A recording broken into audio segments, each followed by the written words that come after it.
The Power of Concentration by Theron Q. Dumont. Introductory. We all know that in order to accomplish a certain thing, we must concentrate. It is of the utmost value to learn how to concentrate. To make a success of anything, you must be able to concentrate your entire thought upon the idea you are working out.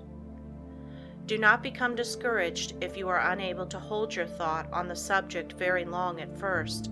There are very few that can. It seems a peculiar fact that it is easier to concentrate on something that is not good for us than on something that is beneficial. This tendency is overcome when we learn to concentrate consciously. If you will just practice a few concentration exercises each day, you will find you will soon develop this wonderful power. Success is assured when you are able to concentrate, for you are then able to utilize for your good all constructive thoughts and shut out all the deconstructive ones. It is of the greatest value to be able to think only that which will be beneficial. Did you ever stop to think what an important part your thoughts, concentrated thoughts, play in your life? This book shows their far-reaching and all-abiding effects. These lessons you will find very practical. The exercises I have thoroughly tested. They are arranged so that you will notice an improvement from the very start, and this will give you encouragement. They point out ways in which you can help yourself. Man is a wonderful creature, but he must be trained and developed to be useful. A great work can be accomplished by every man if he can be awakened to do his very best. But the greatest man would not accomplish much if he lacked concentration and effort. Dwarfs can often do the work of giants when they are transformed by the almost magic power of great mental concentration. But giants will only do the work of dwarfs when they lack this power. We accomplish more by concentration than by fitness. The man that is apparently best suited for a place does not always fill it best. It is the man that concentrates on its every possibility that makes an art of both his work and his life. All your real advancement must come from your individual effort. This course of lessons will stimulate and inspire you to achieve success. It will bring you into perfect harmony with the laws of success. It will give you a firmer hold on your duties and responsibilities. The methods of thought concentration given in this work, if put into practice, will open up interior avenues that will connect you with the everlasting laws of being and their exhaustless foundation of unchangeable truth. As most people are very different, it is impossible to give instructions that will be of the same value to all. The author has endeavored in these lessons to awaken that within the soul which perhaps the book does not express. So study these lessons as a means of awakening and training that which is within yourself. Let all your acts and thoughts have the intensity and power of concentration. To really get the full benefit of these lessons, you should read a page, then close the book and thoughtfully recall its ideas.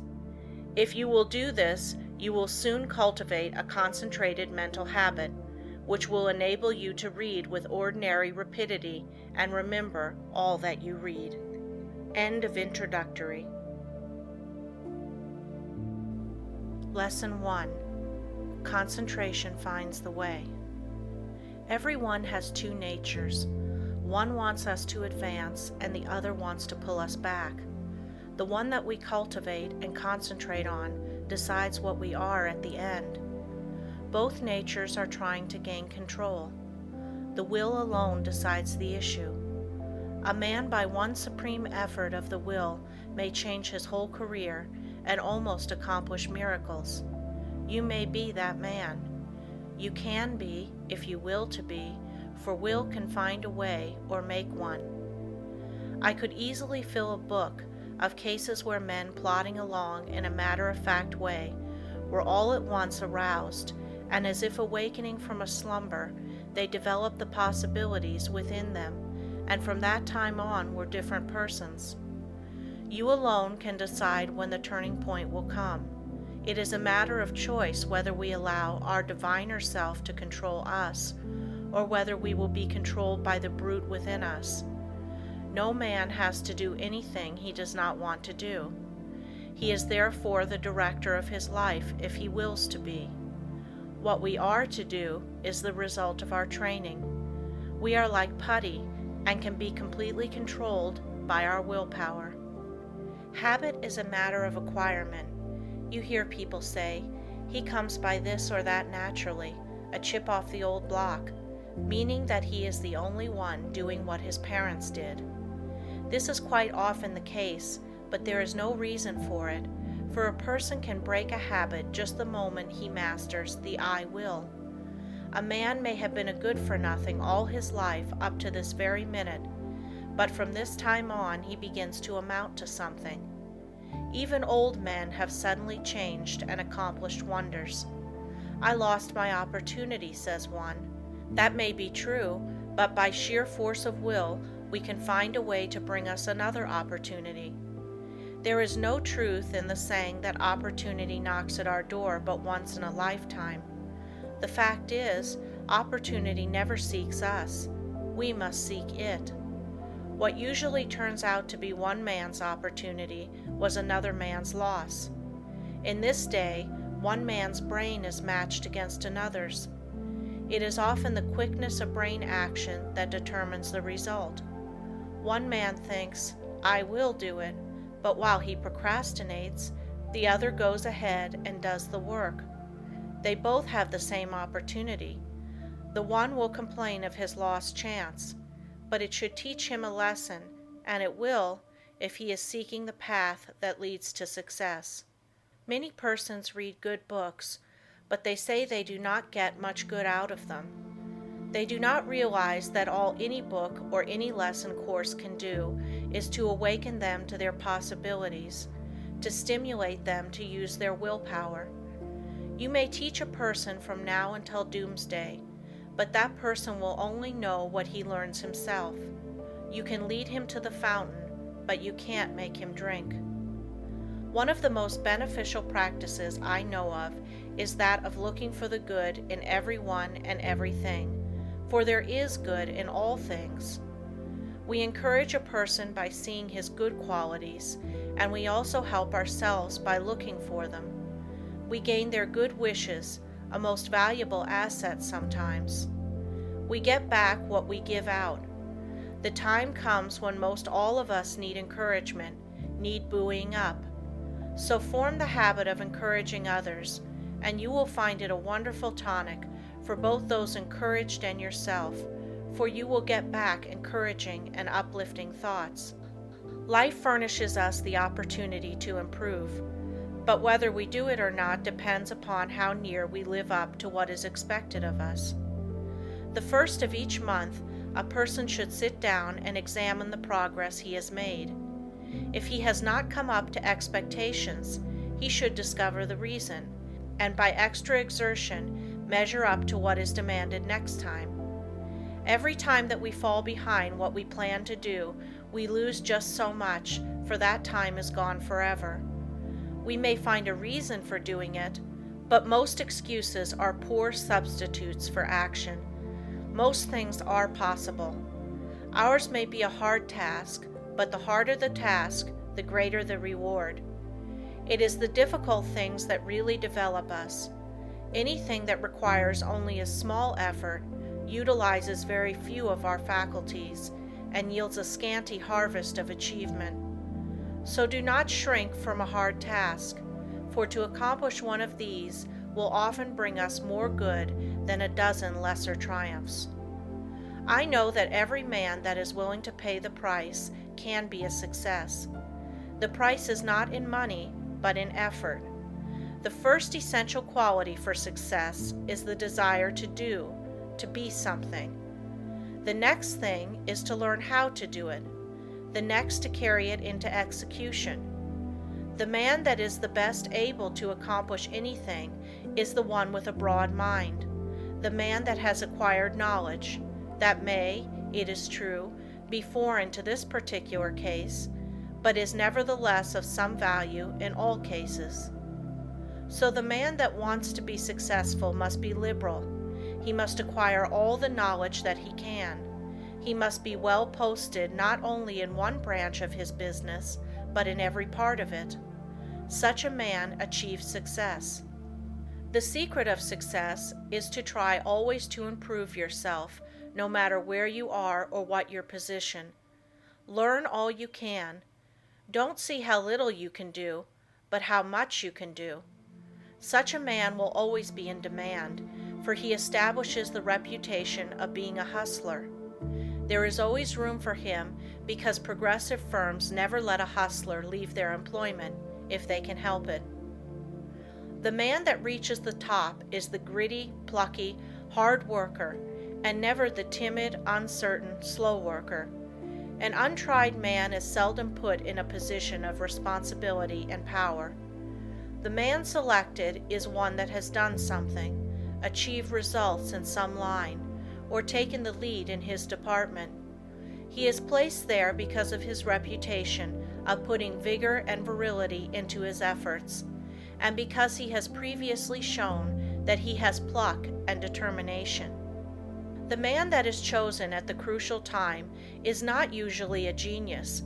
He does not possess any more talent than others, but he has learned that results can only be produced by untiring, concentrated effort. That miracles in business do not just happen. He knows that the only way they will happen is by sticking to a proposition and seeing it through. That is the only secret of why some succeed and others fail. The successful man gets used to seeing things accomplished and always feels sure of success. The man that is a failure gets used to seeing failure, expects it, and attracts it to him. It is my opinion that with the right kind of training, every man could be a success. It is really a shame that so many men and women, rich in ability and talent, are allowed to go to waste, so to speak. Someday I hope to see a millionaire philanthropist start a school for the training of failures. I'm sure he could not put his money to a better use. In a year's time, the science of practical psychology could do wonders for him. He could have agencies on the lookout for men that had lost their grip on themselves, that had through indisposition weakened their will, that through some sorrow or misfortune had become discouraged. At first, all they need is a little help to get them back on their feet, but usually they get a knock downwards instead. The result is that their latent powers never develop, and both they and the world are the losers. I trust that in the near future, someone will heed the opportunity of using some of his millions in arousing men that have begun to falter. All they need to be shown is that there is within them an omnipotent source that is ready to aid them, providing they will make use of it. Their minds only have to be turned from despair to hope to make them regain their hold. When a man loses his grip today, he must win his redemption by his own will. He will get little encouragement or advice of an inspiring nature. He must usually regain the right road alone.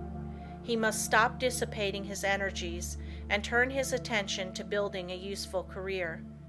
Today we must conquer our weakening tendencies alone. Don't expect anyone to help you. Just take one big brace, make firm resolutions, and resolve to conquer your weaknesses and vices. Really, no one can do this for you. They can encourage you, that is all. I can think of nothing but lack of health that should interfere with one becoming successful. There is no other handicap that you should not be able to overcome. To overcome a handicap, all that is necessary to do is to use more determination and grit and will. The man with grit and will may be poor today and wealthy in a few years. Willpower is a better asset than money. Will carry you over chasms of failure if you but give it the chance. The men that have risen to the highest positions have usually had to gain their victories against big odds. Think of the hardships many of our inventors have gone through before they became a success. Usually they have been very much misunderstood by relatives and friends. Very often they did not have the bare necessities of life, yet by sheer determination and resolute courage, they managed to exist somehow until they perfected their inventions, which afterwards greatly helped in bettering the condition of others. Everyone really wants to do something, but there are very few that will put forth the needed effort to make the necessary sacrifice to secure it. There is only one way to accomplish anything, and that is to go ahead and do it. A man may accomplish almost anything today if he just sets his heart on doing it and lets nothing interfere with his progress. Obstacles are quickly overcome by the man that sets out to accomplish his heart's desire. The bigger the man, the smaller the obstacle appears. The smaller the man, the greater the obstacle appears.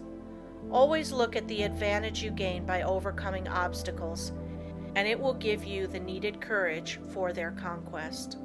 Do not expect that you will always have easy sailing. Parts of your journey are likely to be rough. Don't let the rough places put you out of commission. Keep on with the journey. Just the way you weather the storm shows what material you are made of. Never sit down and complain of the rough places, but think how nice the pleasant stretches were. View with delight the smooth plains that are in front of you. Do not let a setback stop you. Think of it as a mere incident that has to be overcome before you can reach your goal.